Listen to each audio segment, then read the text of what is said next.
What if I told you that the most important truths you'll ever know aren't things you learn, but things you relearn? It's a wild idea, right? Today, we are diving deep into this concept from spiritual philosophy called dhikr, which is all about remembrance.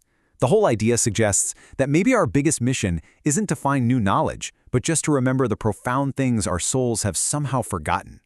All right, let's get into it. So here's our game plan. We're going to start with what dhikr even means. Then we'll unpack 5 different kinds of memory using a really simple story. After that, we'll get into the ultimate truth we've all supposedly forgotten, figure out who can help us remember it, and then we'll bring it all back home to the idea of knowing yourself. You know that feeling, right? It is so frustrating. A name, a song title, a fact, it's right there on the tip of your tongue, but you just can't grab it.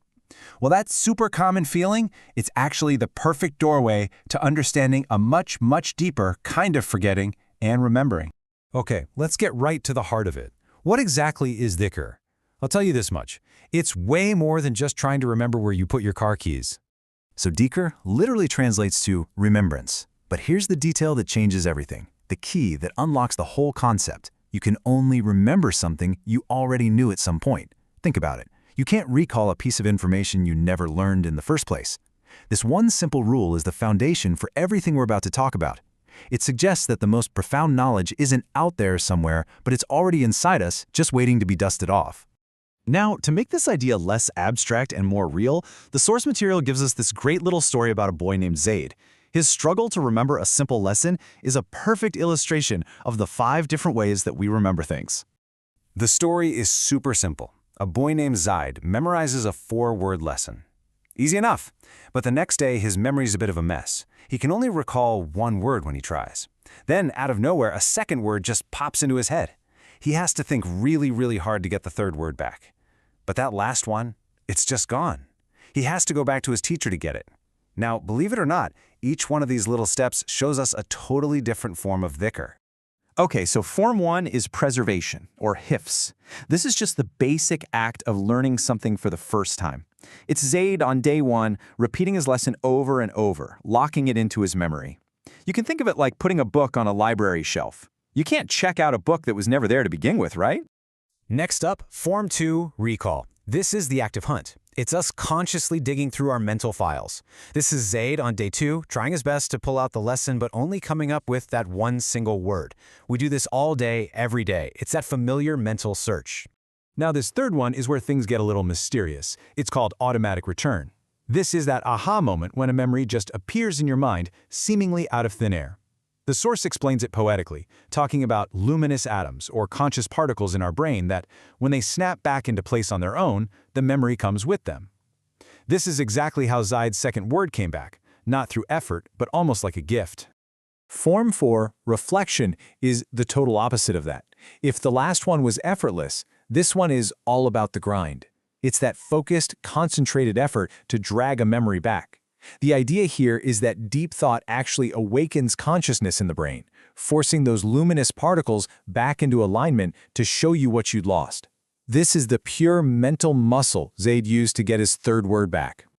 And finally, we have recourse. This is what you do when nothing else works. The memory isn't on the tip of your tongue, it's just gone.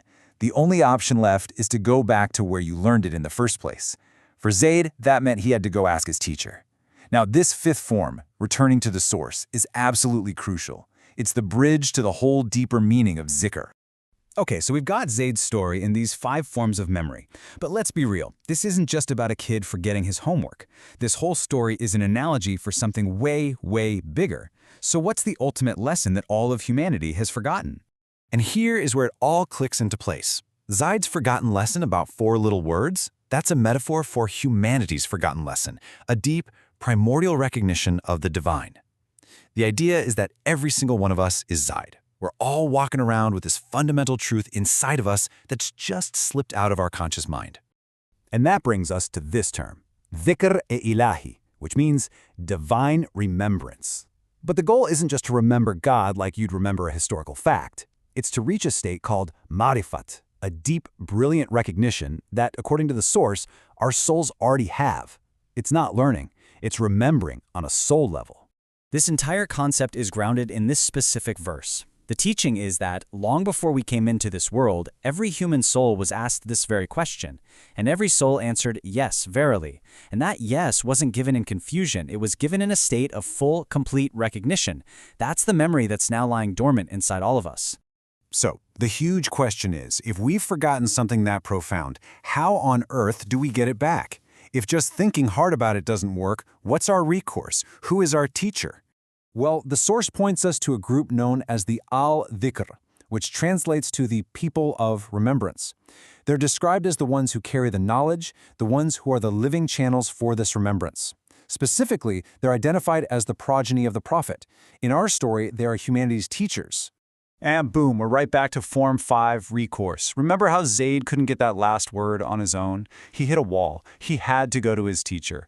The argument here is that it's the exact same for us. For these deepest, most essential truths that we've forgotten, we need to turn to these guides, these people of remembrance, to remind us of what our souls already know. All right, so this has all been very grand, very cosmic, but what does any of this have to do with you and me right here, right now? How does remembering God have anything to do with understanding who we are? Here's the core principle, the real punchline. The source states that recognition of the divine is impossible without recognition of the self. The two are completely intertwined. The journey out there to the cosmos is actually a journey in here, into the forgotten landscape of your own soul. You just can't truly know one without knowing the other. And this verse just nails that point home so powerfully. There's a consequence. Forgetting God isn't some abstract mistake, it has a real internal cost. This passage says that when people forgot God, He caused them to forget their own souls. The two memories are tied together. They're two sides of the very same coin. And so at the end of the day, that's the whole purpose of this practice. Divine remembrance, Vikr, is the tool that's meant to lift that veil of forgetfulness from the eye of our heart. It's about clearing away the dust so we can once again see those primordial realities about who we are and what connection we have to the divine, a connection our souls said yes to a long, long time ago. So, I'll just leave you with this final thought to chew on. We spend so much of our lives trying to learn new things, to stack up more and more information. But what if the real journey isn't about acquiring something new? What if it's about recovery? What if the answers you're so desperately searching for are already there, just waiting patiently for you to remember?